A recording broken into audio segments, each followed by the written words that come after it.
Praise the lord. సామెతలు 24వ అధ్యాయం 15వ వచనం చదువుకుందాము.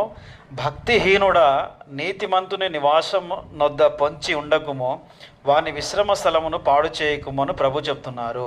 భక్తిహీనులకు అంటే వీక్డ్ మ్యాన్, పాపులకి, చెడ్డవారికి, అపవిత్రులకి, అపరిశుద్ధులకి, గర్విష్ఠులకి, దుర్మార్గులు, అవినీతి పరులు, దేవుని వ్యతిరేకులు, దేవునికి లోబడిన వాళ్ళు భక్తిహీనులు. వీళ్ళకి దేవుడు ఏమని హెచ్చరిస్తున్నారంటే, ఎవరైతే దేవునికి లోబడి నీతిమంతులుగా ఎవరైతే జీవిస్తూ ఉంటారో అటువంటి వారిని ఈ భక్తిహీనులు ఎప్పుడు అవకాశం దొరికితే వారిని నాశనం చేద్దామని పొంచి ఉంటారంట.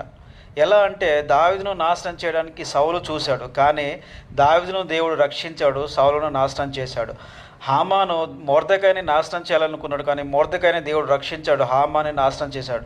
ఈ రోజులో కూడా ఎవరైనా బాగా నీతిగా ఉన్నారనుకోండి, వాళ్ళని పాడు చేయడానికి కొంతమంది చూస్తూ ఉంటారు, కానీ దేవుడు ఖచ్చితంగా నీతిగా ఉండే మిమ్మల్ని ఖచ్చితంగా భక్తుల నుండి రక్షిస్తారు.